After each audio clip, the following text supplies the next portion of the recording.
everybody. Welcome back to Men Need to Be Heard. We are back with another podcast for you. And this is one that I'm really excited about. I know I say that all the time, but just to kind of lay a little groundwork with it, my friend Bill Corbett had reached out to me 2-3 months ago and said, you have to go check this film out. And he actually happens to be in it, and we'll talk about that down the road. But when I was watching it, it really hit home with me. And the name of the film is Men Behind Closed Doors, Stories for Survival. And as I was watching it, it really drummed up the emotions for me because I am a former victim of domestic violence. And if you've followed this podcast at all, you know that I ran a domestic violence support group for men. And I actually went to tears watching this at times. And I'm not ashamed to admit that. So I reached out to the person who produced, directed, starred in, and all that. I don't know if that's the right term to use, but he is more than willing to come on the show. So let me bring him on. Welcome to the show, Kurtz Frausun. Did I say that right, Kurtz? You did, Dan. Thank you, Brad. I'm horrible with names, and I freely admit it. So, Kurtz, why don't we start off by just telling us a little bit about yourself? Sure.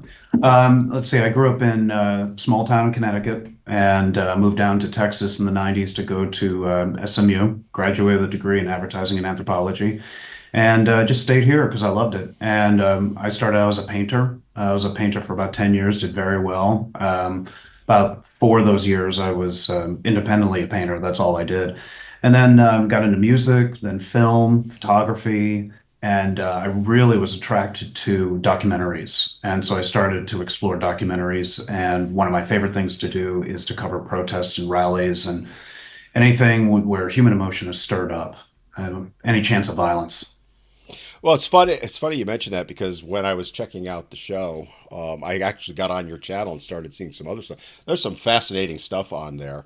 Thank We'll you. probably get into a little bit of that. But it was really interesting to me to see, the way you put the film together. Because one of the issues, and I'm sure you've run into this when you're making a film like this, is you have to go into it knowing that a lot of people are not going to be appreciative of a film like that. They're going to throw up every roadblock they can. They're gonna, I've run into where they've tried to stop me from doing certain things, and I wanted to kind of get a feel for your mindset with why did you want to make the film first of all, and then how did you go about getting started with it? Well, one of my favorite quotes from Carl Sagan is the great moment in science is not eureka, but that's interesting. And that's how I take with filmmaking. I look at subjects that other people ignore. And I specifically do that where it's like, I have questions. I can't be the only one that has a question about this. Like, what does this mean? Mm-hmm. I did a documentary on detransitioners because I was looking at this and I'm like, there's not a lot on this. And when people try to talk about it, they're shut down. So is there a story here? So the story starts to develop and grow, germinate, everything, and all of a sudden, boom, you have a film. So when it came to this, I was really noticing, actually, it came from the other side of the aisle. It was the mockery of men. And I saw what they were facing. And I saw so many people posting videos, oh, that's so funny. And she's hitting him in the head because he's messed up the laundry. And it's just like, that's not a real man and everything. I'm like, whoa, whoa, whoa, whoa. There's got to be more to and as a former survivor myself, I'm like, I know I'm not alone here. I know there's other men out there. And so I started to go down kind of the rabbit hole. And fortunately, I met a lot of amazing, amazing men who do so much good work. And it just sort of opened doors for me, and men became available for me to interview. And then I just kind of put the film together. What was your experience having been a survivor yourself, the driving force behind it? Um, because as I was watching the film, and towards the end, you start sharing your story, and that was one of the moments that hit me. I have to be honest with you, because when I watch documentaries on domestic violence that actually speak truthfully about what men go through, it hits home, and I'm sure you experienced that in interviewing the various people that you had on. Yeah. But as you were going through it, was your experience the driving factor in it? And how did you feel like I was just saying with me when I interview these guys, it hits home with me. Sometimes it's hard to hold my emotions in. What Oh, was that like for you? well, my experience was the seed planted, but I didn't go into it saying, "Hey, I've been through this and other people have. Let's make a movie." That wasn't my plan at all. Okay. My idea was just, you know what, I've been through this. What can I do to help other men? Because I know I'm not alone. And the stereotype of oh, he's a weak man or he's this because of that. It's like, I don't care if you are 250 pounds of pure muscle, you can be in an abusive relationship. It's not mutually exclusive to just women. It's not mutually exclusive to this group or this group. It's what men experience. So when I sat down and realized what I had been through, I'm like, maybe because I had so many roadblocks put in my way, it was astronomical. The crap I searching constantly for help and not finding it, being straight up told, "You're a man. We don't help men." Hmm. Or, "Well, we do help men, but we don't do it anymore. Right at this moment, we put a pause on that." I'm like, "Oh, that's good. I'll just wait until you're available." So, that was it. But as it started going along, the more I realized was that while the catalyst for this was my personal experience, I didn't feel it would be right to film these men, interview these men, have them open up and be so vulnerable without me being willing to share my story. Yeah, that was one of the things that really touched me was that you said that right in the film, right? Yeah. And now when you were filming it, this was a question I had. I was the first time I watched it. I've watched it 3 or 4 times now. No, thank you. Yeah, the first time I watched it, one of the things I was saying because you say in there, I felt like I had to share my story. Were you originally intending to do that, or did it just overwhelm you to the point you felt you had to? It overwhelmed me. Really? Like I said, initially that was the sort of the catalyst, that was that seed. But at the same time, I was like, you know what? I don't want to make this about me. I want to make this about men. Yes, I can relate to them in the interviews and talk to them about my experience, but let's just stick with that. Hmm. And since you've seen the film, I recorded video of my experience at the time it was happening. Hmm. And after I got out of that, I saved the files in a folder I'll never forget. I called it Help. And I had initially set that up with a link to a friend of mine. I said, if I'm ever found dead, it was not suicide. Here's everything you need to know. And so that's when I just realized, I'm like, wait a minute, this is raw, real, and this is painful. I'm throwing it up there. Well, it's interesting because, again, as I was watching it, you intercut some of those experiences that you had gone through and filmed. And one of the things I thought about is I wish more guys would do that, right? Because Yeah. one of the issues that men face, and I know you know this, but they're just not believed. Yeah. And, seeing what you were dealing with, different than what I went through, right? She was threatening you by threatening to hurt herself in many of the cases, and stuff like that. I never had that side of it. I had the physical and emotional, mental, all that abuse, but she never threatened to hurt herself or the Right. children. It was always me. But your experience was different. And I kept thinking as I was watching it, I wish more guys would film when they're in that circumstance because the reality is, and you touch on it in the film itself, men aren't believed. We all know that, right? You kind of talked about it in the sense that, where some of them went to the police and they're just told or laughed at, told, we're not going to do anything about it. You experienced that yourself. And that stigma that's out there because I don't know if you've ever experienced domestic violence training as a counselor or under the VAWA laws. I have. Hmm. I've sat through I don't know how many of those trainings, and the paradigm they teach is the bigger person, which of course is almost always the man, should be presumed to be the primary aggressor. Right. So, you mentioned, if a guy's 6'1", 280, which I was, right, and she's 5'9" and buck 50, they're going to automatically assume that. When you were talking with some of these guys, were you hearing their pain? Like it comes across in the film, but like when you were actually interviewing them, how was it like you reacting?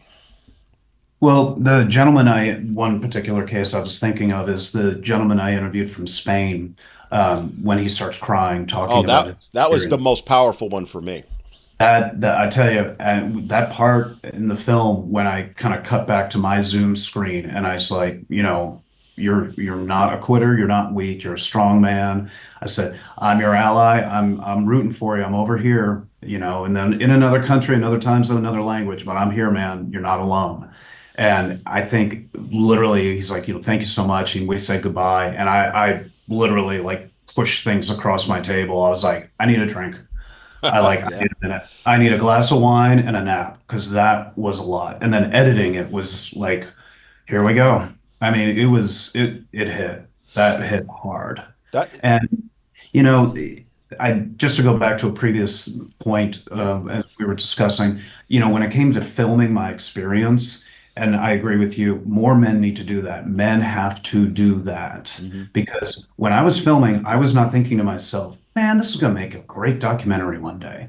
No, I was thinking of one simple fact. If the cops show up, I might do a night in jail, but I'll go to court and show this and say, check it out. This Hmm. is really what happened. And I want to countersue and I want to do all this. That's how you get, if the courts are against you, if the counselors are against you, if the outreach programs are against you, then take charge on your own, film it. I mean, it depends on the laws in your state. Texas is a one-party consent state. So as long as one person in that room knows filming is happening or recording, it's all legal. And let's be frank, if you're dealing with a criminal case, no one's going to go, well, you shouldn't have filmed that. It's like, Yeah. no, she shouldn't have done that. Let's look at the real issue. Well, So, yeah, it's yeah, funny you mention that because I am an advocate for filming when you're under those circumstances. But even in two-party consent states, California being one of them, both parties have to consent. There's an exception written right into the law, except for domestic violence situations. oh, So again, we're not giving legal advice. Neither one of us are attorneys.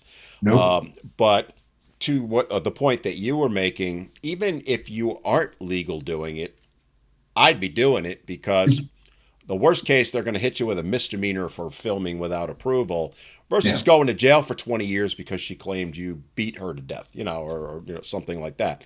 exactly, So I'd rather face one charge than the other. yeah, And the reality is, we have to, as men, go to that extreme because the police, law enforcement, all the way up to district attorneys, the judges, the judicial system as a whole, just see men as the perpetrator.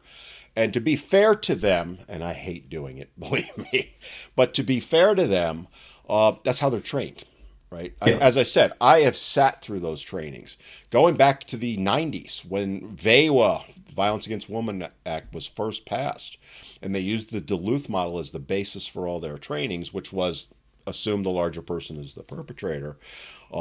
And so every cop, every district attorney, every judge from that point on, even to today, is taught that way. They're yeah, more subtle now, though. I don't know if you're aware of this, but they're more subtle with it now. So it used to be that they would outright say, just assume it's the man every time. right, Now it's they show examples, but every single example they show is the male perpetrating the violence against the female. So subconsciously, even it works. And I've interviewed cops on here, and they've told me flat out, this is the way we're trained, and that's how we are expected to respond. Did you, by the way? I wanted to ask you this because again, these things come up in my mind while I'm watching it. cool, But go for it. did you reach out or interview any police officers or anyone in law enforcement? No, I think Bill was the closest being in the military, Mm-hmm. but besides that, they're really. I'm trying to recall. I think I did reach out. Yes, I did reach out to one location and was basically told no comment. That's that's the answer I was looking for, Kurtz, because I would have bet that that's exactly what would have been the response from any one of them. Exactly, and I reached out to attorneys, no comment. Oh, they're not going to. No, they're not going to talk to you. None of that's going to happen. So I was just like, okay, fine. So I'll just do my own research online and study it and see what I can find. If you're not going to talk to me, then what can I find online? And speaking of finding online, talking about the bias speaking of the bias you mentioned, Anyone, anytime, go to Google and type in domestic violence and look at the images and tell me what you see. Oh, it's crazy.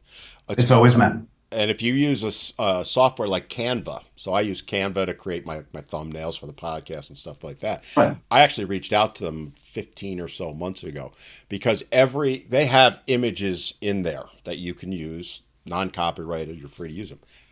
There were no images of male victims. Right.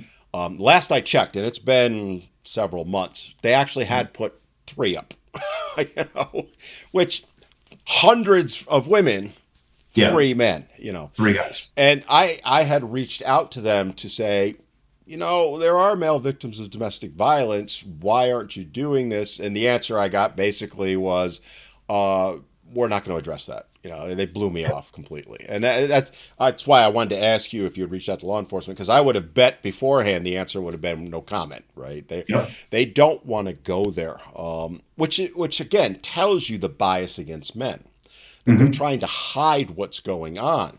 And it came up several times in the film where the guy's Bill in particular was talking about, you know, what he went through, and he is in law enforcement, and he's Yeah. actually been a guest on this podcast. He's awesome. Oh, He was so good. The minute I finished the interview with him, I contacted my buddy Ivan, he was helped me with the project and also has helped me with my other projects. I wrote him, I was like, you got to talk to this guy. This guy's amazing. And so, yeah. and for those that don't know, Bill is trying to get a shelter open Hmm. called Daddy's House in Atlanta, Georgia. I'm working with him behind the scenes on that as I can. I talk to Bill pretty frequently, but again, and when we talked about it in the podcast, he was on the struggles he's had just getting funding and all of that. Oh, yeah. There is no funding. And you touched on that in the film. I wanted to kind of explore that with you. So you were doing research, and I know you mentioned in the film that you know, under the Violence Against Women Act, which was renewed earlier this year Hmm. for about $1 billion, virtually 100% of which is set aside for women's shelters. Yeah. In fact, there are only two actual dedicated shelters for men in the entire United States. Hmm. You mentioned in the film, I forget the exact number, but there's probably 30, 40, 50, somewhere in there that will admit they're helping men, but Right. they're not really. So as you were doing the research, because you were coming into this as a victim, but one of the things that I find when people are doing research is Google lies to them, right? Google's Oh, going to yeah. tell you what it thinks you want to know or what you want to hear. What was your experience like with that? Were you finding that it was sending you down the rabbit hole of women as victims, or were you able to find well, you were because you have it in the film, but what was that like? Because that's an important thing.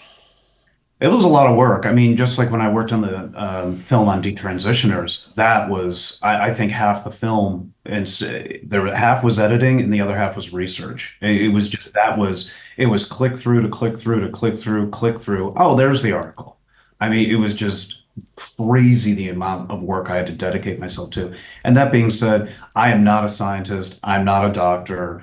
I'm not in law enforcement. I'm not an attorney. But at the same time, you can look at things and just go, something's not right here. Mm. And so the key thing, just like the detransitioner film, was that cross-referencing and research and having independent people research and go, oh, there's a better study than that. That was disproven. This one works. So says the same thing, same information, but it's now been proven. Thank you very much. That's all I needed.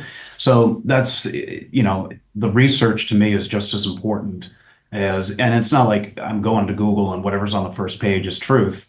But at the same time, you got to do a lot of work. I made a lot of calls. I read a lot of books, and that's where I got all my information.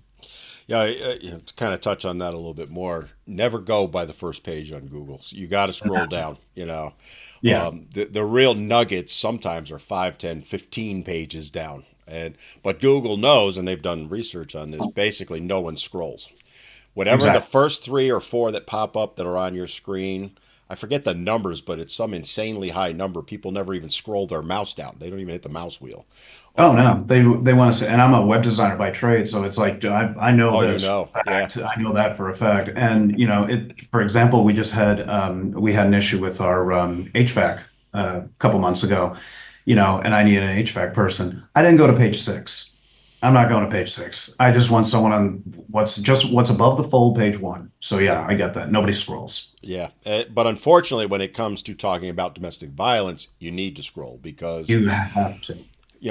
one of the things, and I'm curious, like as you were doing research, one of the things that I often find is if you go to the government websites, they actually do in many cases have the information there.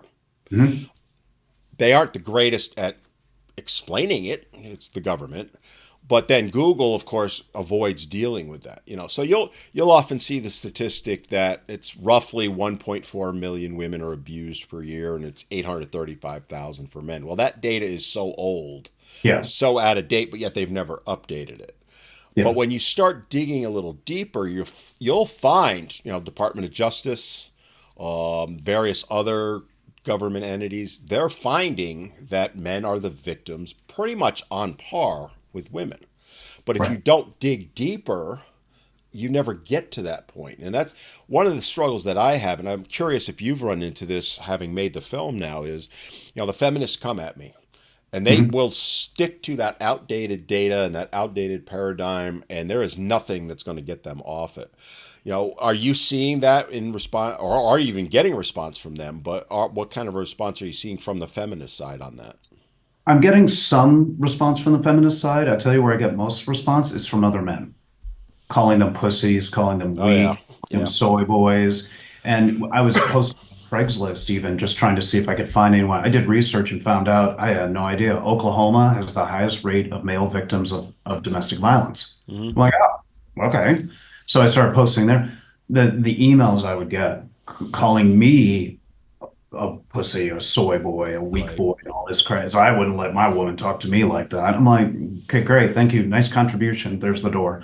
But when it comes to the research and looking into things like that, I mean, it took me till about page 6 or 7 to start finding some good stuff. I'm like, oh, here I am. This is where I needed to be. So it's just buried. But when it comes to the response, I've been flat out denied. I was disqualified for the number of film festivals I've been disqualified for. It's hilarious. I had somebody write me and call it disgusting. And I mean, this is, Really? oh, Now that fascinates me. I'm sorry to interrupt you, but no, it's okay. because I don't know how film festivals work. You have to submit, I guess. Is that Yeah, there's a site called Film Freeway. It's kind of like the big one. okay? And go on there, and it's just like going to Amazon. You put in all the filters. Oh, I want, only in America, outside of America, name the country, documentary, comedy, length of film, all that stuff. And so I'm not sending it to like nature film festivals. I'm sending it to like social justice for, disenfranchised. Um, Victims. I mean, everything and anything I could find. And yeah, it's just shut down, it's disqualified. People don't want to see it. What I mean, with the responses you're getting, I know you got to paraphrase them, but what are they saying? Because I would think again, they portray themselves as we want to be inclusive and all that stuff. That paradigm stops dead with domestic violence, right? I'm Oh, sure you're in it. absolutely. But what are they saying to you? Because I would, there's a film festival coming up here locally, Cucaloris, it's called. And I Mhm. have a buddy of mine actually runs the sound for them. And I actually thought about getting your film in there, Oh, but I love that. but I don't know how to do it. Now I kind of get a feel for it, but Yeah. and I don't know whether they would do it. But I wonder when they're responding to you, they're not just giving you a no. It sounds like they're putting a little commentary, like disgusting. I mean, Oh yeah, yeah. That's not unusual. I've gotten messages from people talking about again just berating these men. These men have already been through a lot. These men have already been through terrifying, terrifying situations. Absolutely heartbreaking, terrifying situations. And coming out of it, all of a sudden you're called weak. You're called a pussy. You're called, anything and everything in the book. You're called, and especially being called weak or fag or anything like that, you're or, just like, come on. or the "who hurt you" type comment. That's the one that I get a lot. Because I get lambasted on a daily basis. I'm immune to it at this point. Oh, me too. Oh, I what are you laugh gonna more do? than it, and then they get mad because you laugh at them. Oh, I love it. But you made a very good point, which is a lot of times it's the men who are doing it. And I have had more than a fair share of men reach out to me later on who've, come at me. Can you help me? Because now they've gotten into a relationship that's abusive. And I struggle at that point with the I told you so, or that, Yeah. because I don't want to abandon them. But I think one of the issues that we're seeing with regard to domestic violence, especially from the political side and getting funding for it, is the politicians just are like those men. Well, it's not an issue, or you're not manly enough, or whatever. You know, when you're getting that response, or let me change it. When you're talking to the men who've gone through this, did they share some of those responses with you as well? What they experienced from other men when they reached out for help? Because I know sometimes they were saying, I couldn't go to my family, I couldn't go to my friends. Right. Uh, Without going into specifics, because we don't want to out anybody, but can you talk a little bit about what that was like for them and when they shared with you their experience with that? Well, when it comes to these situations, just like a lot of situations, every single one is different, but at the same time, they're all the same. Mm-hmm. So it is true. You can't go to the family. You can't do this. Before this film, there were two people in the world besides me and this person I was with that knew the story. Literally two. And one is my wife now, and the other is a dear friend of mine who I sent the link to and was like, yeah, if I ever die, it ain't suicide. Check into it. Mm-hmm. And this is who did it. So I think that just getting that fear, and I mean it's a cliche, but men don't want to appear weak. Right. And even if they want to submit in that's their kink, that's their play, that's whatever, they're still maintaining a sense of power. Now, when you're talking about victimization, they don't want to be perceived that way because what when you most time when you say what is a man, you're like that protector. That's number one. And that's Mm-hmm. what we are. Well, if we're not if we're can't even be a protector, and then one step further, we're now a victim, that doubles down on our insecurities. And it's horrible. And that's the reason nobody knew. I talked to my folks still live in Connecticut, and I talked to my mom about once a week. And while I was in the middle of it, I would go for a walk and I call my mom. She had no idea. She had, oh, doing great. Work's been, oh, crazy busy. And then I'd walk in and then the screaming started. And she had no idea. When you were going through it yourself, just if we can get a touch on your personal situation a little bit, So, and kind of talk about, because you touch on it in the film also, talk about your mindset, right? In your particular case, and there are examples of what you were going through intercut into the film. So, um, when you're sitting there, you've got your phone or camera, and she's saying, I'm going to cut myself and all this other stuff. What was that like for you? Because I can't relate to that, because that side of it didn't happen to me. But I was genuinely like trying to put myself in your shoes, and I was struggling with it. yeah. That's why I wanted to kind of touch on that a little bit. And if you're, share what you're willing to. I understand sometimes you don't want to, but Sure. No, that's fine. so what was it like for you? It was moments of absolute terror that at any second she could call the cops and just say, he did this, Hmm. knowing full well I am completely innocent, mixed with a fear of dying. I mean, literally every single night I went to sleep, I wondered if I was going to wake up with a steak knife in my chest. And that wouldn't surprise me. Um, it was a lot. I mean, I think that a lot of my mind blocked everything off as a form of self-defense, mental self-defense. Um, and in the back of my head, to keep myself sort of sane, I would honestly think of how my escape plan was. And, it's funny, you always hear the excuse of, well, you can always leave or kick her out. No, it Doesn't doesn't work work that that way. way. It does No. not work that way. And anytime someone says, conversations come up, you're like, well, I would just kick them out. And it's like, okay, well, here's the problem. It was a rental. It was a gallery mixed with, it was dual purpose. So I lived there and it was also my art gallery. Hmm. So I had a business. Number two, I was renting from there. Number three, it's a violation of my lease if I brought anyone to live there. So she had been there for a few months. which means she's now a tenant by Texas law, which means my landlord would have to find out, which means he would have to go to court to sue for eviction, which means I'd be evicted and I'd lose my business. So what do you, and my folks live in Connecticut. So what, and I'm an artist, man. I'm not pulling up in a Mercedes. Mhm. Well, I don't have bank like that. I'm doing well, but I don't have bank. So I can't just be like, yeah, I'll just sign an apartment and then break this lease. No big deal. It doesn't work that way. So what do you do? Where do you go?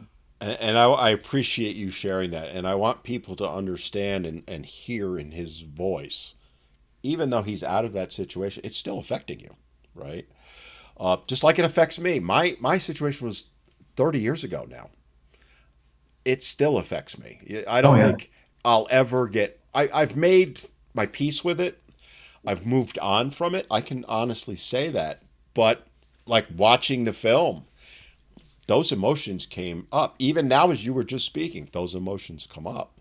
Yeah. And that's why I think one of the most important part of the films that you're trying to get, the message you're trying to get out is men need to speak up, right?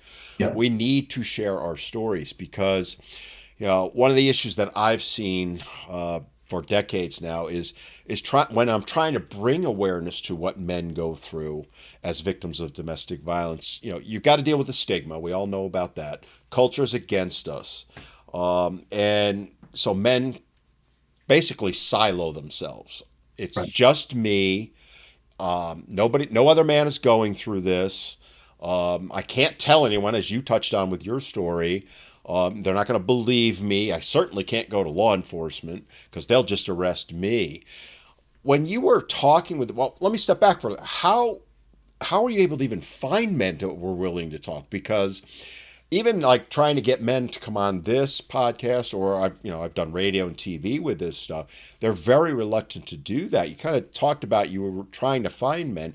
How were you able to get men that were willing to do that? I know Bill's an exception because Bill's willing to share anything, but what was that Well, like? Well, the fantastic thing was Bill. I mean, I can't praise Bill enough. He made this film. I mean, he did an amazing job. After his interview, literally, a dear friend of mine is going through a horrendous custody battle right now. Hmm. Whatever you're picturing is bad, double it. And it's just awful. I mean, it could be a movie of the week. It's so insane. And I was like, you got to call Bill, man. You got to call Bill, and he opened the door to a lot of things. And then my one of the gentlemen in the film, Ivan, who works in the films with me, a friend of his who he's known for like 15 years, he contacted me. And he's like, "Oh, I'm a buddy of Ivan. Oh, hey man, what's up? Nice to meet you." And he's like, "I heard about your film you're making." I'm like, "Oh yeah." And he goes, "I have a story." I was like, "Okay, let's hear it."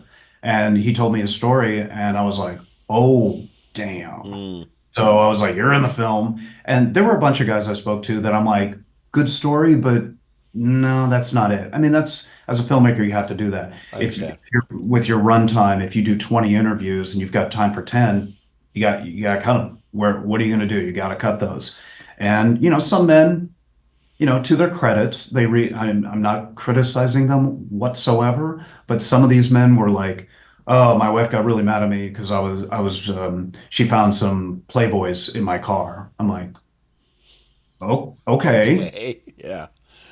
I flirted with the waitress at TGI Fridays. What did she do? She yelled at me in the car.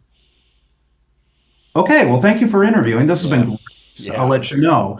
And then the other side of it is, she put broken glass in my food and I had to go to the emergency room and I still have digestive issues. And you're like, that's going in the film.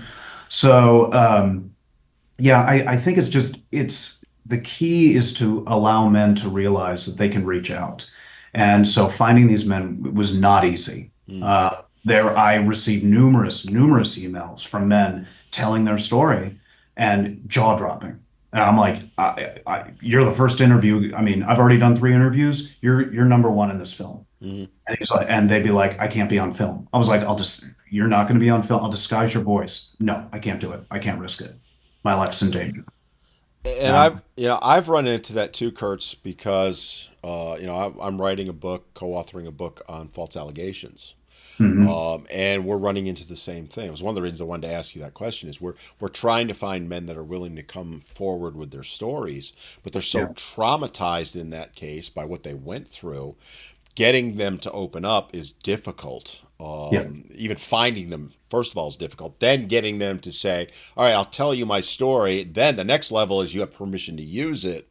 Yeah. And then the other side of it is you got to vet these stories because guys will unfortunately exaggerate or, you know, portray themselves as the victim when in fact they were the perpetrator. And I'm sure you ran into that as well. And it's not that we want to dismiss anything, but No. we don't want to put something out there. One of the struggles I'm sure you had to deal with in the film is this guy telling the truth? Yes. Because I like you, I get on an average day anywhere from 5 to 10 emails from guys sharing their stories of different types. Might be domestic violence or any of that. And I always have to say, all right, I got to step back here because some of these are just so overwhelming, as I'm sure you Yeah. experience. And it's tough sometimes to tell. And I've been duped a couple times. I freely admit that. When you were doing the film, did you do any vetting on the back end? Because it's really hard with domestic violence. You can't really go to the other person and say, "Did you abuse him?" It's not going to work. I mean, but what was your experience with trying to verify these stories were true? I really tried to find, well, Bill, obviously, he's locked in. There's no question there. The gentleman that cried, I was like, this is real. I'm not Mm-hmm. getting, I've got a great bullshit detector. And I'm like, this is not BS. This is the real thing. The one guy was a buddy of mine, his friend. He's known him for 20 years. Mm-hmm. He was like, you got to talk to him. And I was like, okay, that's checked off. And then other men who have been like counselors. Okay, well, I don't think they're making that up. They've written a book about it. They're counselors. They work and da da da da da. So really, and as you can see, clearly my story was true. So um, Yeah, there's no questioning your story. You got film backup of it. yeah, I got film back up, and it's real shaky. Cell phone hidden by my leg. It's not like I've got a shoulder mount going like. And now, what else are you going to do? Right, right. But that's kind of how the way I felt it. That I can feel when I talk to someone. I'm really good at that. Of Yeah, and I think I'm fairly good at it. Of course, there's always times you're going to get duped. I admit that. course. When you were one of the things I want to kind of explore with you because I struggle with this also, but it my goal behind asking what I'm about to ask is so that men can understand that it's safer to open up. But when you were, these guys were reaching out to you or you were reaching out to them, you make that initial contact, you've done whatever vetting you're going to do.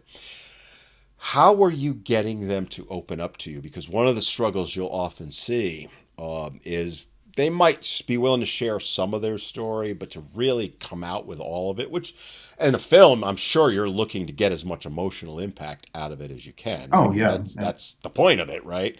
right. But like, was there certain things you like?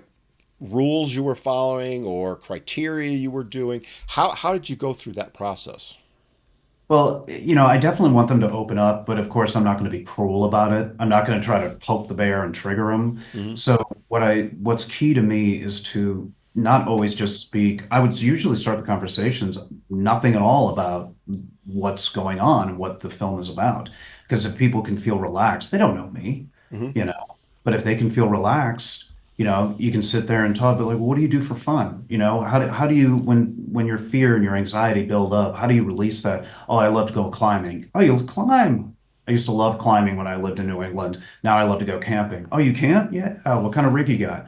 And all of a sudden they're like, all right, I'm ready for the interview. I'm like, fantastic. And because that if roles are reversed, that's exactly what I would want. And at the part where I interview myself, where I come in and sit down and I kind of rub my head, I go, this is really fucking hard. That was not for the game. Like I typically after some time I get rid of the raw footage because I'm like, it's up there, it's live. I got triple backup. I don't need to save all this. But there's that one clip of that interview of me talking about my experience. It was like 15 minutes long, and I'm like speaking, and then all of a sudden I get dry mouth, and I'm like, Mm-hmm.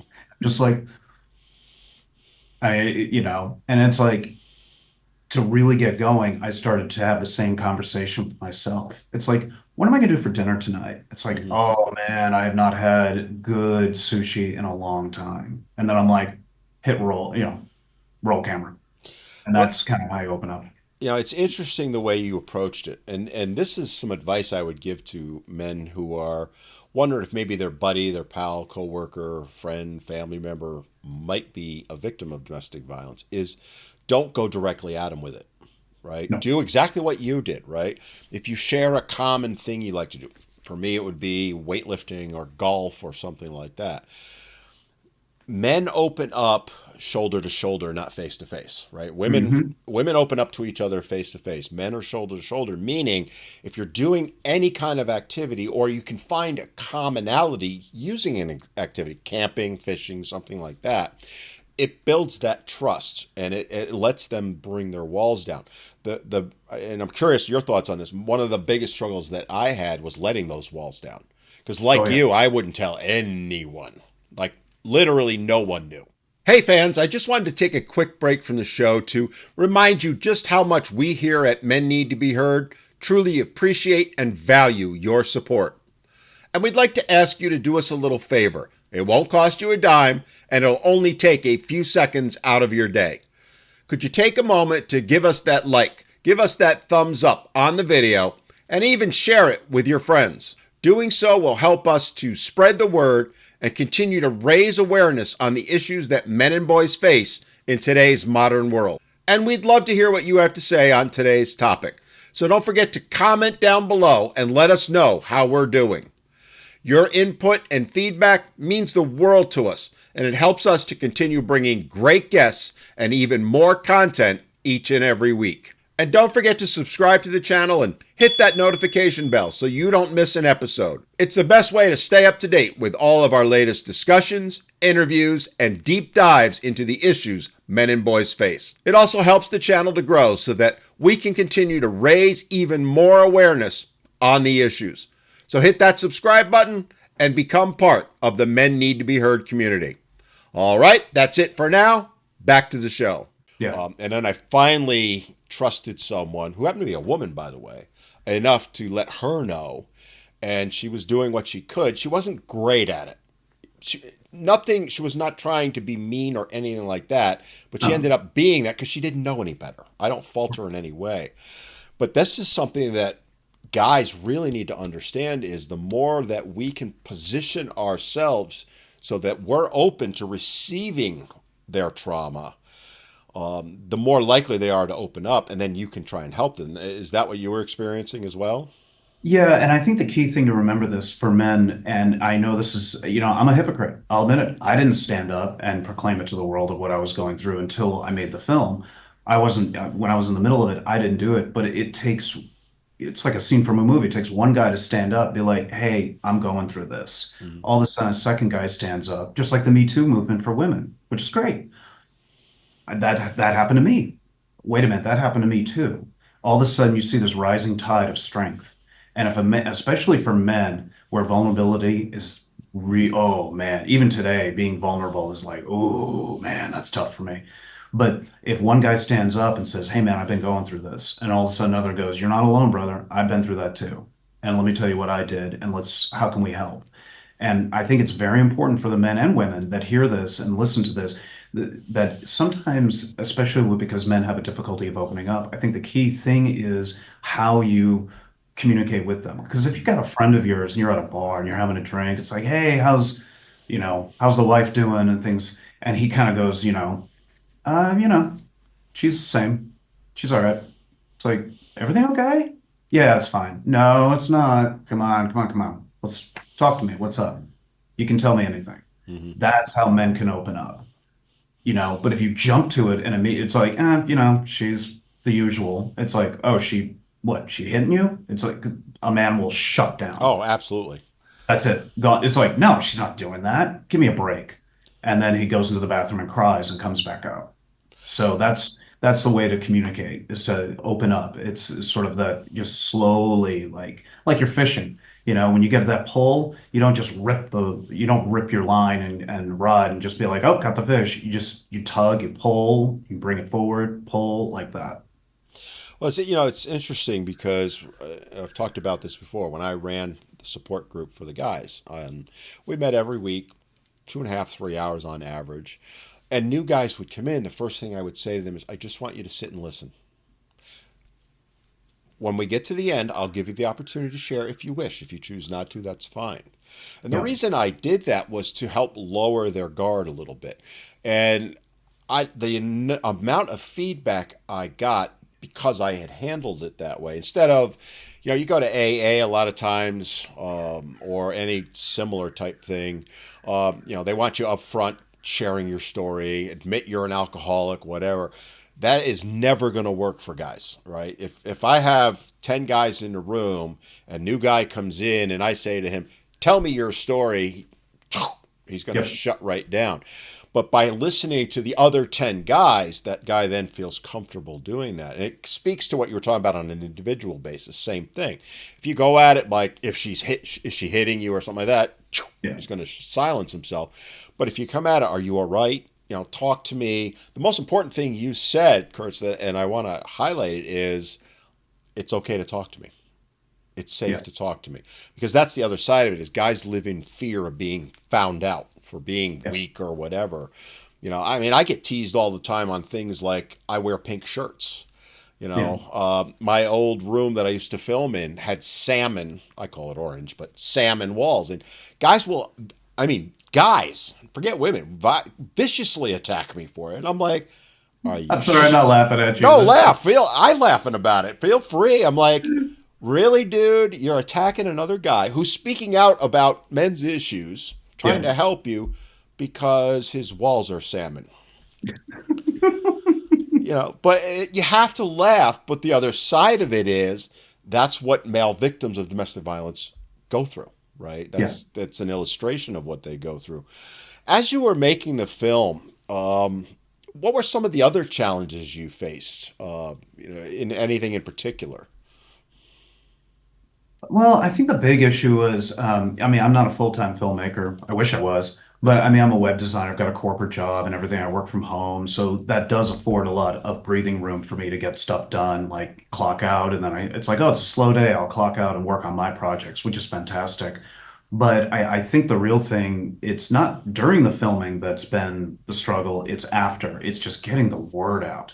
I Mm, mean, it is just it's insane. I mean, when I finally finished it, I was so proud of myself. And I was kind of teasing at this on Facebook and showing it, being like, like the movie poster and things like that. People are like, "Oh, I can't wait to see this." Da da da. Uploaded it, got it up there, and one person shared it, and I think it got 2 likes. And I'm mm, like, not trying to get rich, but this is not 3 hour video of my dog playing in the mud. Come on, there's got to be something here. So it's really, during I'm pretty versatile guy and I can figure things out on the fly while I'm doing it. It's afterwards that's frustrating. Like the fact I didn't expect to win an Emmy or anything, but it's like, I'd like a little bit of talk on this. I'd like some legwork on it. I don't know how to do that. Well, hopefully this will help get people to go watch it. That was one of the reasons I wanted to have you on, because it is, I appreciate it. the stories that you're sharing are very powerful, and you come at it from different directions, right?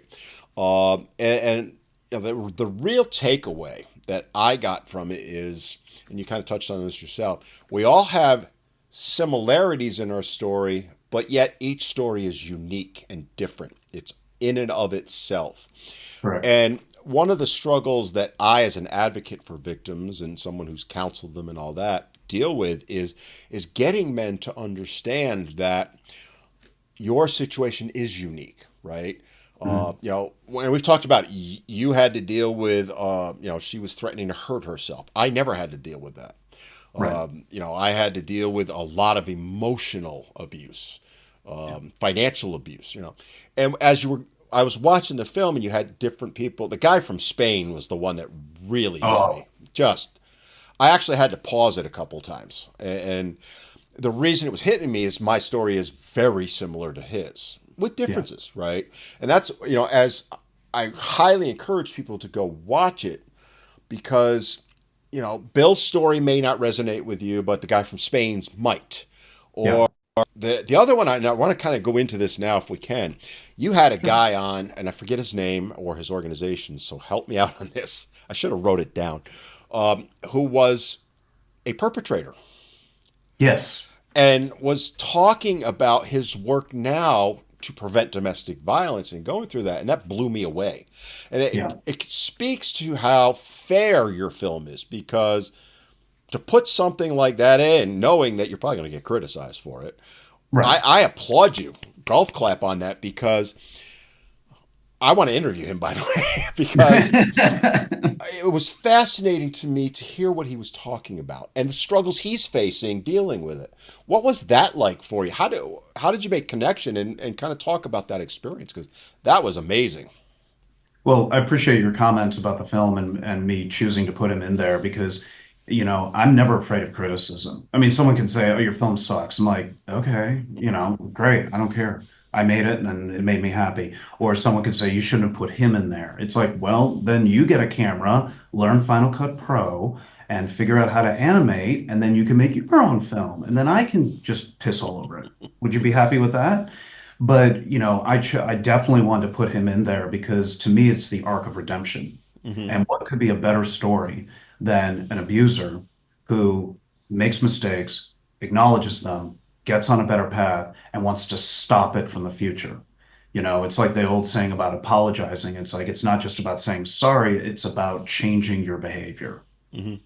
And that's exactly what he did. I mean, to me, he's a golden crown testimony of how things should be. He was an abuser. And now he's like, here's the problem. Here's what causes it. Here's why we don't have help. And here's what we can do. And I think that's fantastic that people can come together like that. And to your point about, all the stories are different, all this, but they're similar and different. Just like alcoholism, when you brought up AA, it's the same thing. There's people that, they drink a quart of vodka a day and do shots of tequila at night. And then there's a person who has a bottle of wine each night and they're an alcoholic too. It's like, well, your stories are different, but they need to be told. Hmm. But you have the alcoholic that ends up in detox and never changes their life really, gets out and goes through the same cycle.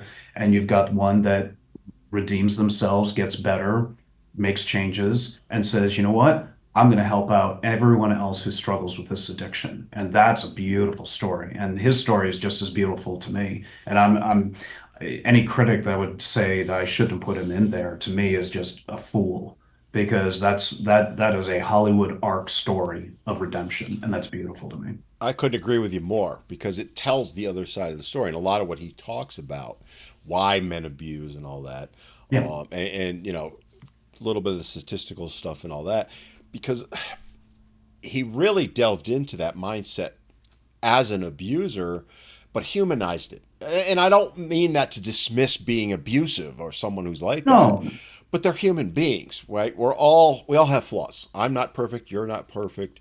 I'm not an abuser. You're not. He was, but I'm not going to vilify him now, because he's putting in the work to try and help all victims. exactly. And that was one of the reasons I was so glad you had him in the film, because you don't see that side of it, and especially from those that are perpetuating the myth that there's no male victims, right? Right. They never share the male side of it. You actually went really deep on the other side, right? You put an actual perpetrator on, and it brings balance to the film. It humanizes all men, something I think is also a struggle, right? I talk about this all the time on my various social media channels, that society doesn't view men as human. They see us as, I said it in a video the other day, automatons. We're supposed to have no feelings, no emotions. Yeah. Um, we do have emotions. We're human beings, right? And to share that side of it was amazing. And again, I applaud you for that. Did you consider, because I know you have another film out there of a female victim. Did you consider putting a female in there to share any part of the story? Or did you say, no, that's got to be separate? I would have loved that. One of the men who was actually part of it said my ex might be willing to be interviewed. I was like, okay, yes, yes, that would be Mm. amazing. That would be incredible. Please. She declined, obviously. It's, nobody wants to go on and be like, oh, I was abusive and I broke the law and, and beat my husband. It's not going to happen. But to me, the key thing is about this film, and I think probably the number one criticism is that it's not trying to be dismissive of female victims. It's horrendous. I have Mhm. had friends who have been victims of domestic violence, horrendous experiences, and my heart goes out to them.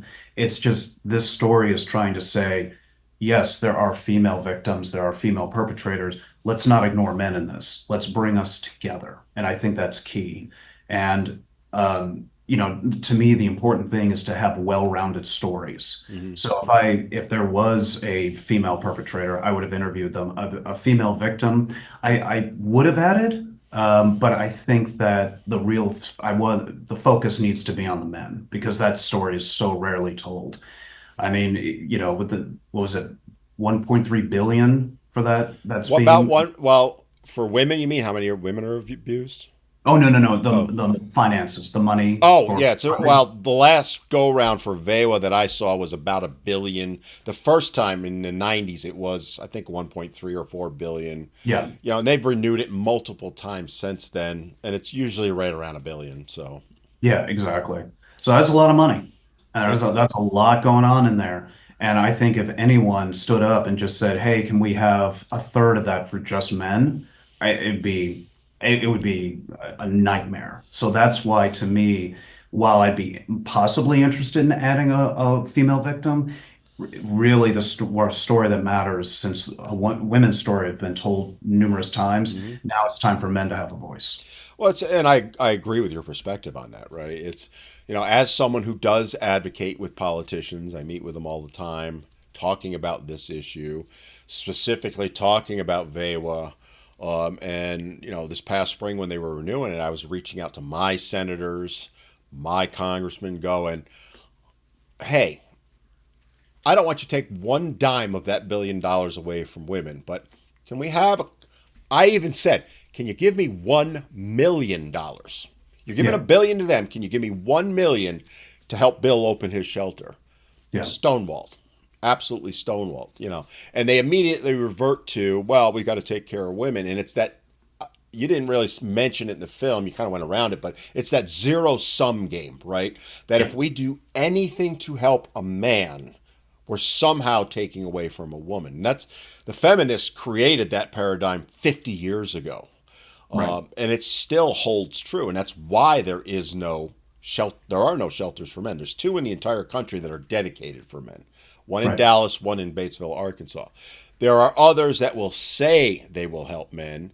And I think it was Bill that talked about it in the film, where they'll say, yeah, we'll help you. We're going to give you a 3-day voucher to the Fleabag Motel, I think is the way Bill put it. I call Yeah. it the pedophile motel because it's in the area I was in, the shelter that I was connected to. Yeah. They would give 3-day vouchers to the local, is one of them side of the road, like I call it a strip mall hotel, the rooms Yeah. are lined up. And that's where the Justice Department was putting the pedophiles when they released them. Oh, So if you have a guy and you've got let's say a 10-year-old kid, boy or girl, are you going to go there? Hell no. hell no. And Bill touched on that too in the film. And Yeah. that's the issue. But when you talk to politicians, so one of the things, Kurtz, I want you to know that I'm going to be doing is sending your film to every freaking politician I can. Sweet. I like that. They won't watch it, just so you know. Uh, but I'm going to send it to them because the more we get in their face, and I encourage anyone listening to this, one, go watch the film yourself. But two, share it and send it to politicians because on the off chance they do watch it, it could bring about a significant change. Have you heard anything from politicians? Have any of them reached out to you? I'm curious on that. no, nothing. And first of all, thank you very, very much. My plan when it comes to films, I mean, I think I've done 15 films.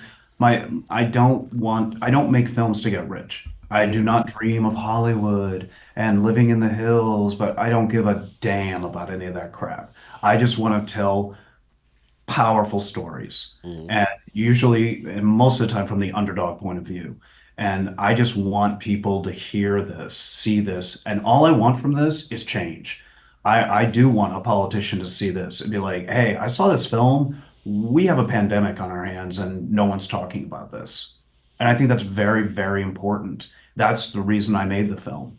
And I never went into it going back to what we were speaking of beforehand about getting it on Netflix. It's like, I'm not gonna, I'm not gonna bend over backwards and break my back to get this on Netflix. But at the same time, I think they're valid stories, they're true stories, they're important stories, and just as important to all of that is that there's suffering in this country, and men don't have that opportunity to really reach out. If I can pick your brain a little, we talked off air beforehand about the Netflix thing and all that. Have you considered? I know Netflix is probably, there's not a chance in hell they would even consider it, but Right. have you reached out to anyone else to say, hey, I've got this film? I mean, God knows how many streaming services there are now. There's Yeah. so many of them. It Maybe I'm biased. I'll admit that up front to anybody watching this, but this film is that powerful. At least it was to me. And it needs to get out there. Have you tried to get it out to some of these, let's call them Netflix's, Prime, Yeah. as a whole, Paramount, any of them? Have you tried that? And if so, what's been their response? Well, once it went live, my focus was press. So I wrote a press release. I sent it out to 60 news agencies and had zero responses. Doesn't 60. surprise me at all. 60. And I'm not talking about New York Times, obviously. New York Times is not going to talk to me.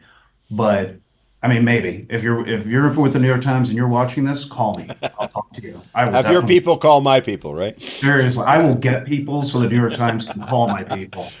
But I mean, we're talking small things, mom and pop kind of alternative news outlets, even print to blog postings, everything, zero point 0. And so, excuse me. And then I was hoping it would kind of gain momentum, and it hasn't. I've submitted it to 40 film festivals, 10 have been disqualified, the rest have been silent. So I think next stage is streaming because, in fact, I should make a note of that because I think I do stream because that, excuse me, I think that is going to be, if I could get on some streaming service, because Hmm. everything's buried on YouTube, but a streaming service I think would be gangbusters. Or even, like I was thinking, because I deal with the same thing, struggle, right? Getting my word out there. Podcasts like mine help, absolutely, but I'm fairly small fish, to be honest.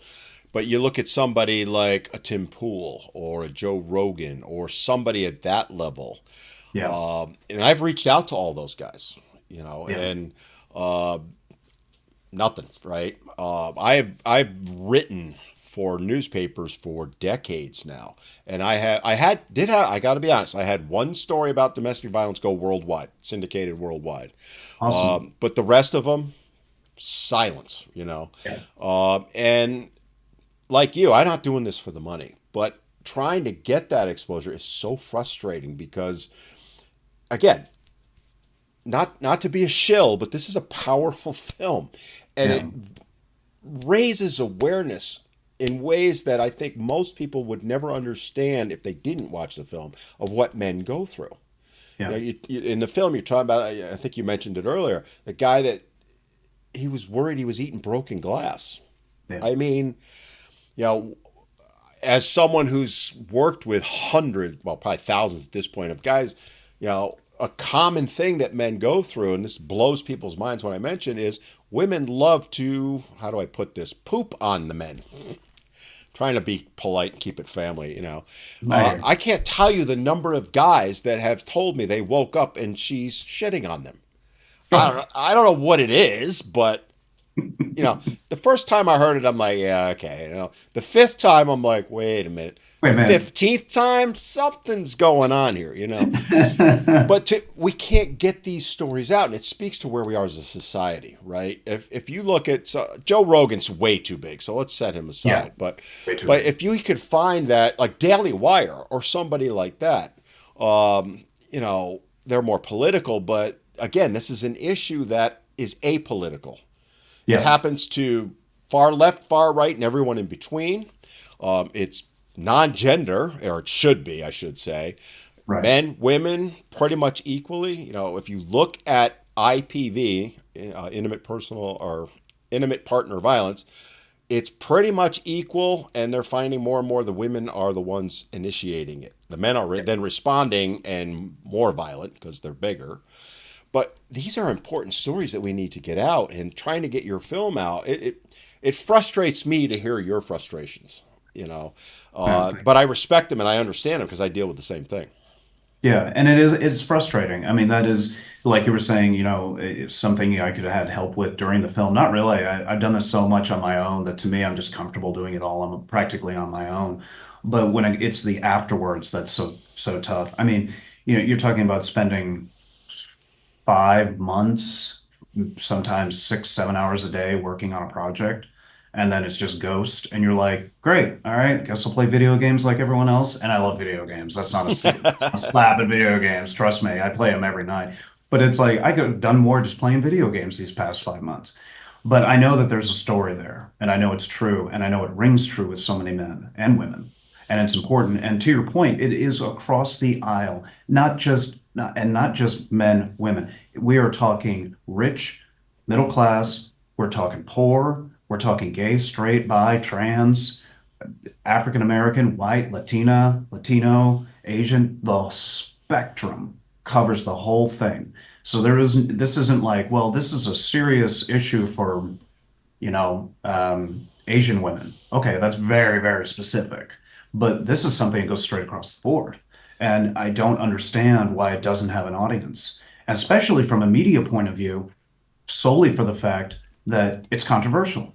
Hmm. And what gets people talking? That's why I laugh when people post things like, I really hate blank. It's like, okay, you're sharing something you hate, which means the algorithm is noticing, it's picking up, and it's giving them a bump. Okay, that's not how it works. If you want to stop it, you ignore it.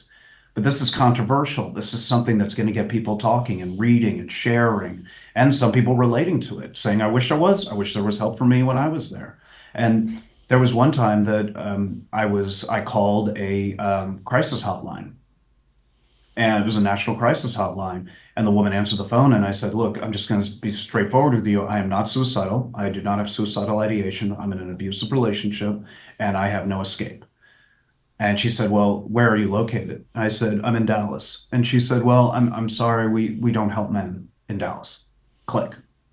And I was so shocked and angry that I burst into laughter.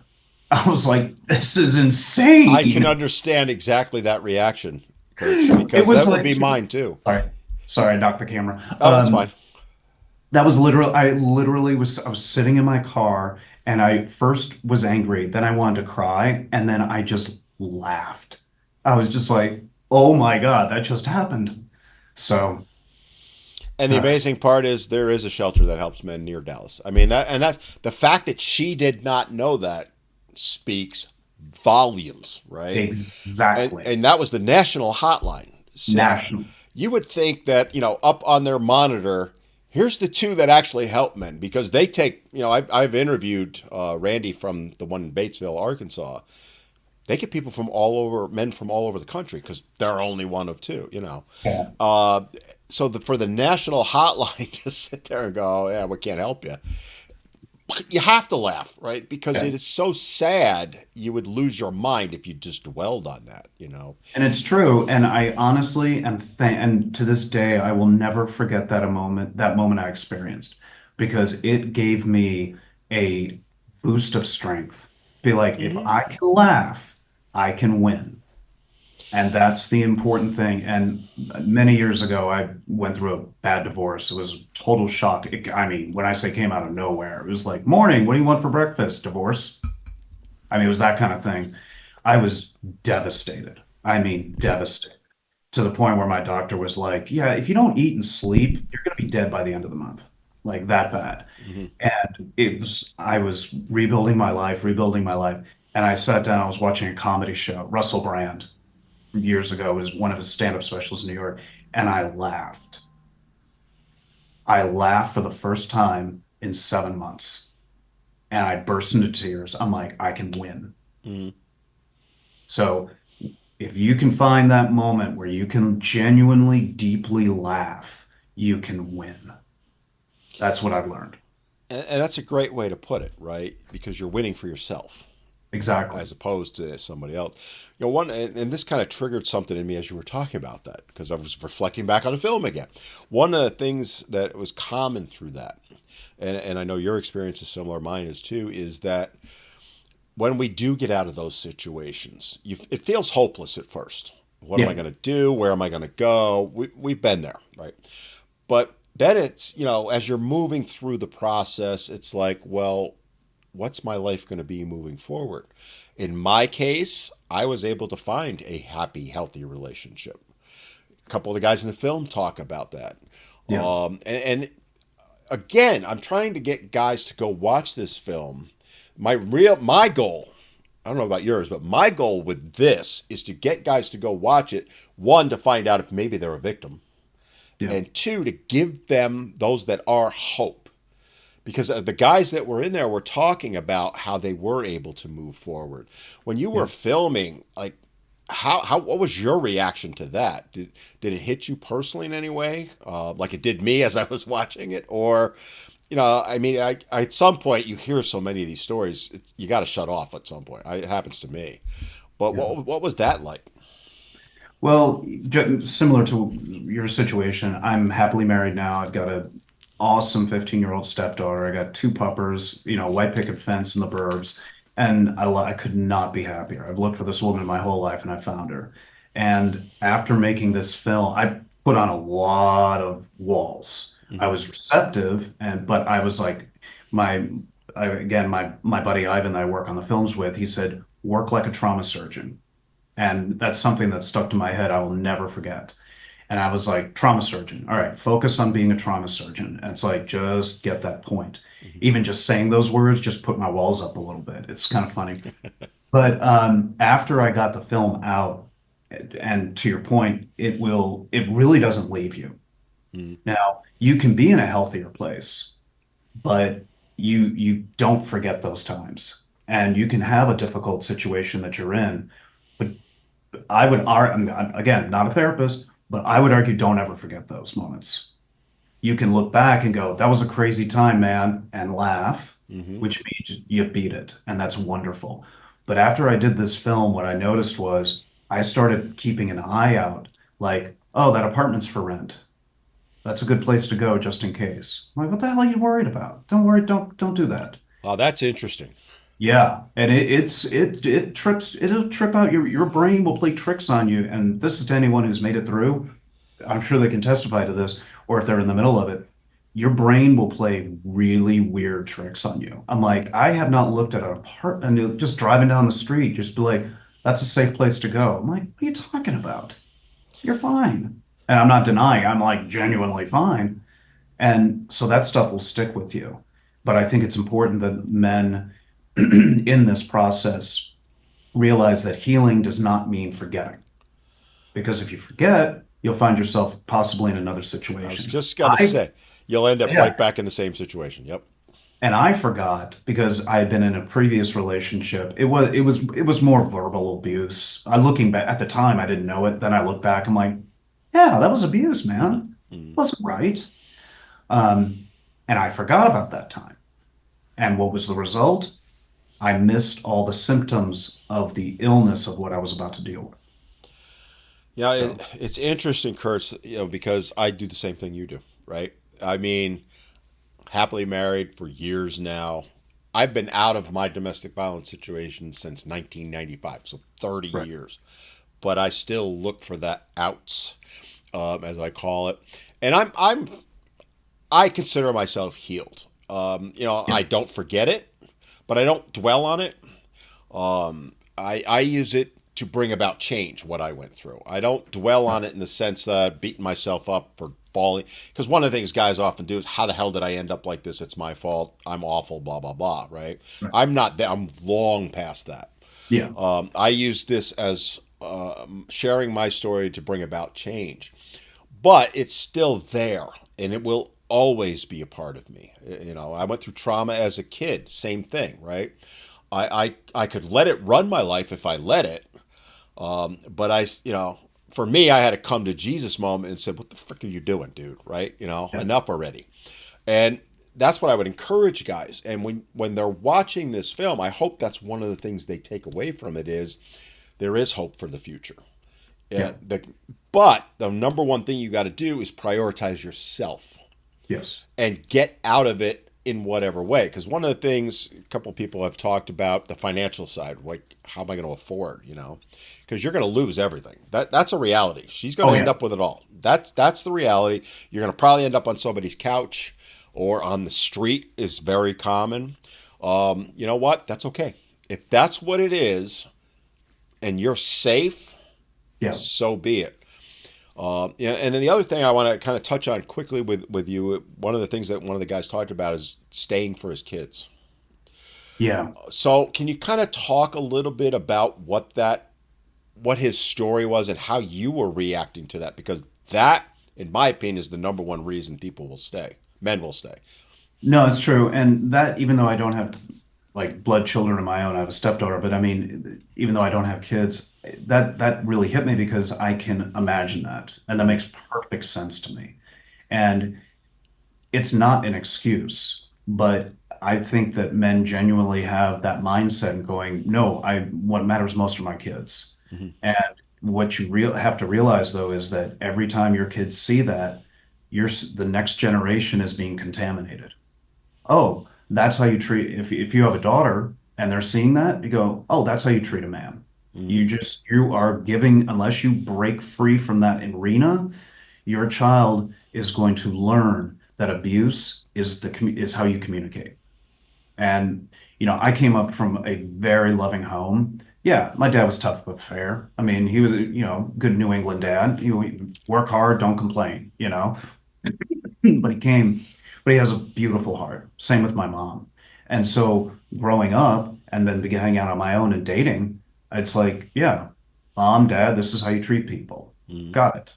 And if you don't get your kids out of that situation and your daughter's seeing that, thinks that's how you treat a man, your son goes, well, I'm not going to be a victim, so they might become violent. So if you do it for your kids, get out for your kids. Mm-hmm. And it's not easy. And again, the money issue and things like that, I know it's not easy. I've been there. The Right. only reason that I got out safe was because I bribed her. Because, like I said, I had a gallery that I also lived at, and she had temporarily moved in as I tell the story, and because she was in between apartments, and that's when everything went to shit. And I was like, look, I'm trying to run a business. And if it's just me here crashing and I'm sleeping on a cot upstairs or on a fold out, just I can sleep anywhere. I wasn't in the military, but I'm just like a soldier. I'm just like right there on that dirty patch. Sure, that's a fine bed. I don't care. And so that's where I would crash. I'd be like, I can't have you, your stuff, all this around here and try to run a business. So I paid for an apartment. I got her in there, changed the locks, disappeared.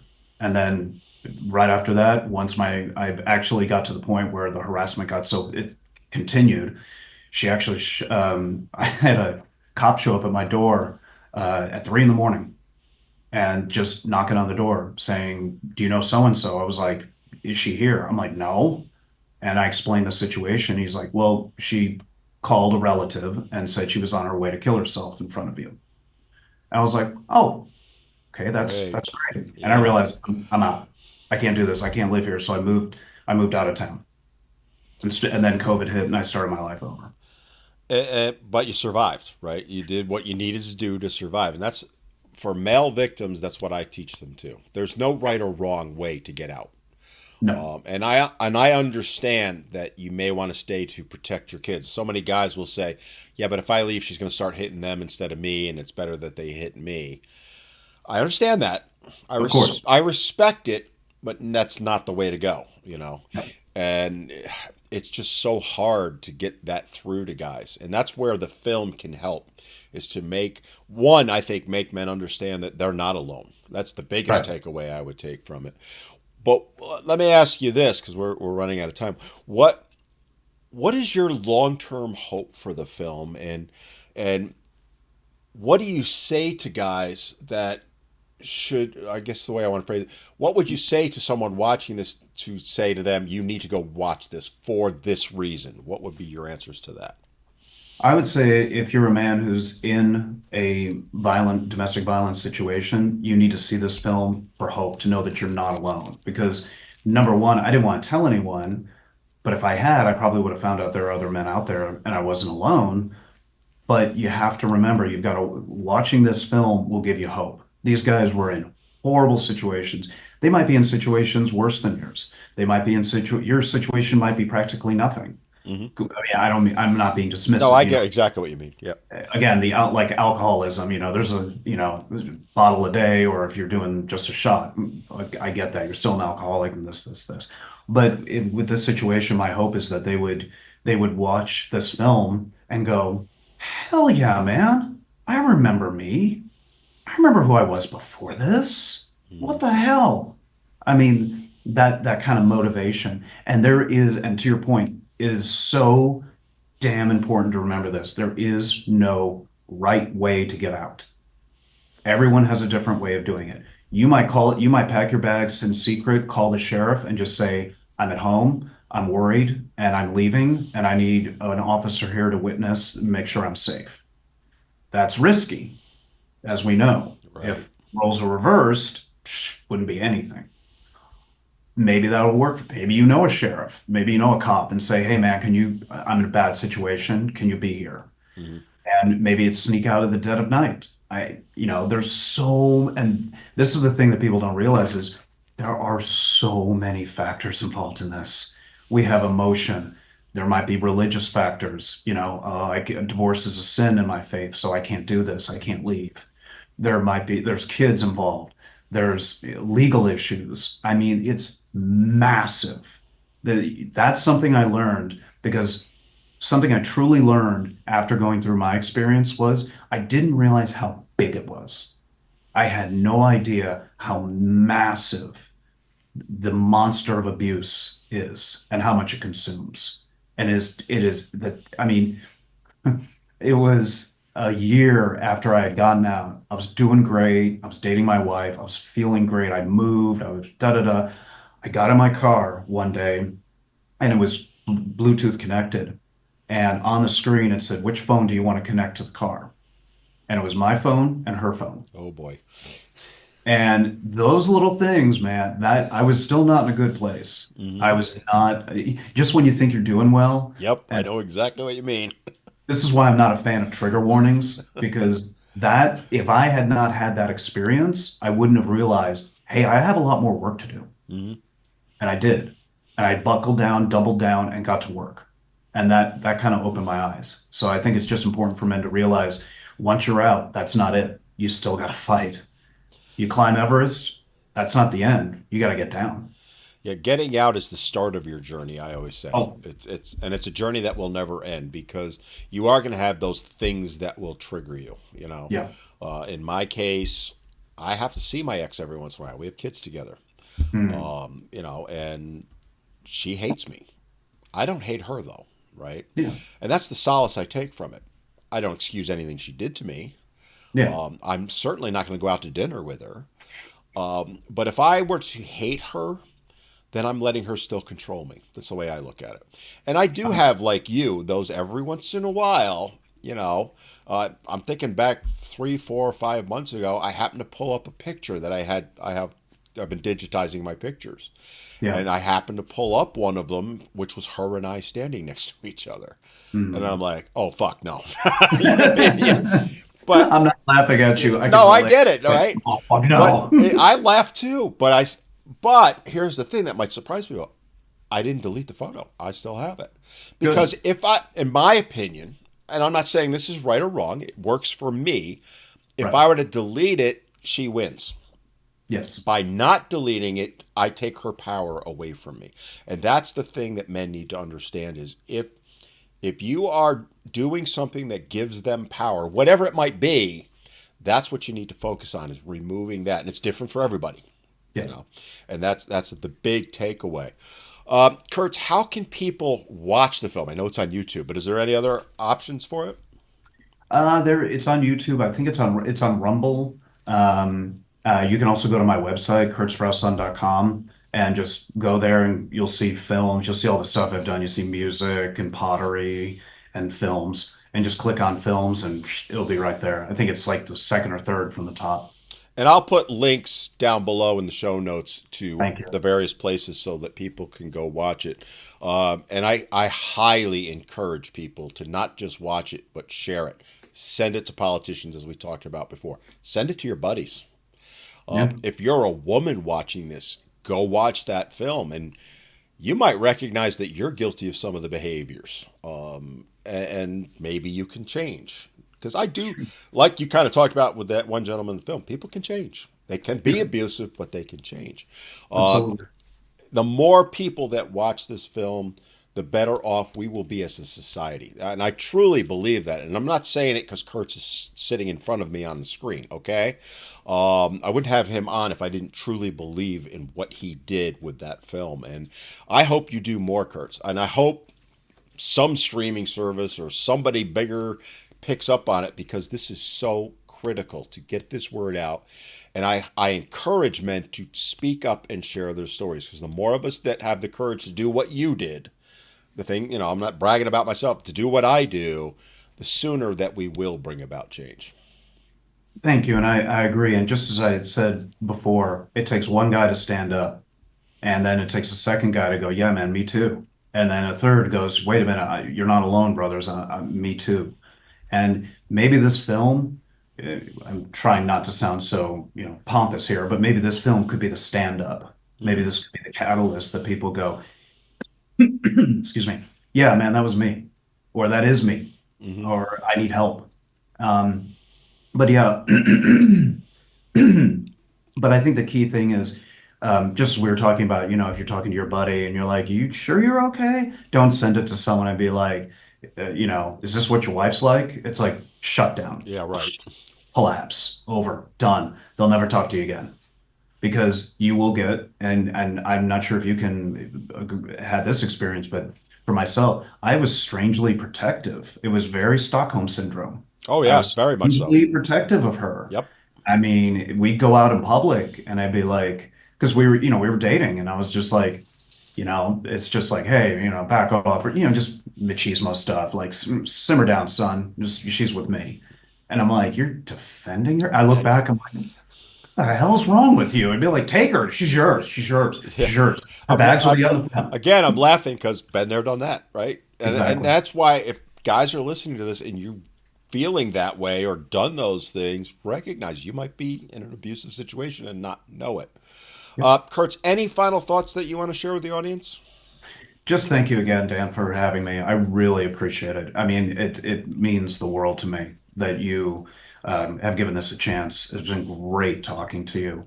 And I really hope people do watch the film. Again, I'm not trying to get rich, I'm not trying to get a distribution deal.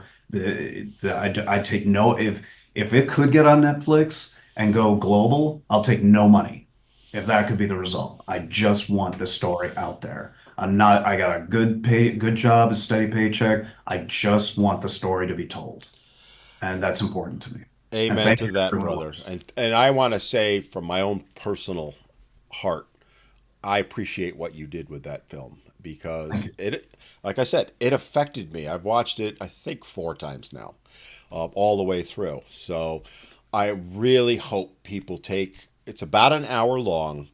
It's an hour, whether you're a man or a woman, whether you're in a domestic violence situation or not, you can you can learn from this. You can see what men are going through, and you can see how they struggle and how little help there is.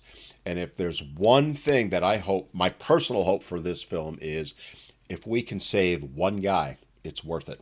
All those Yeah. hours, the money you put into it, and all that. I think I'm fairly safe in saying this. You probably already have. You may not know it yet. Yeah. But take that to heart, Kurtz, because it doesn't matter how few people seen it. You have changed lives with it, and Oh, I thank you. hope you understand that. I appreciate that. I think I'm not a big crier, but I think that if some guy wrote me and said, "Hey, I watched your film and you changed my life," I'd be like, "Oh man," it's like I made the film I wanted to see when I was in the middle of it. What a great way to put it, because that's exactly why you should have made that film. Exactly. So, again, thank you for coming on and sharing this, and I hope everyone goes to watch it. Like I said earlier, links are down below, so it's very easy. Just go down there and click, and it'll be right there for you. Thanks again, Kurtz. Thanks so much, man. All right, we're going to go ahead and wrap things up. What a powerful show, right? And again, one of the goals of this podcast is to raise awareness on the issues that men and boys face, and domestic violence is one that a lot more men and boys face than you realize. It's kind of like the hidden epidemic. I think Kurtz kind of talked about it as an epidemic or a pandemic earlier a little bit. It's out there. Men are abused far more than most people realize, and we need to, as a society, raise awareness on it and hopefully start getting some help for these men, because having been on the inside and seeing how the shelters operate, there is no help. There's little to no help anywhere for men, and that needs to change. And films like Kurtz's are the best way to change it, because by sharing that film, getting that story out, watching it and sharing it with your friends and talking about it, that's ultimately how we get this problem addressed. So on that note, we're going to go ahead and wrap things up. If you've enjoyed the show, give me that thumbs up. Make sure you like and subscribe. You know all that stuff. I don't bore people every time with it. But it helps to promote the channel, and it helps to get the word out so that we can help more men and boys. And we'll see you next time on Men Need to Be Heard.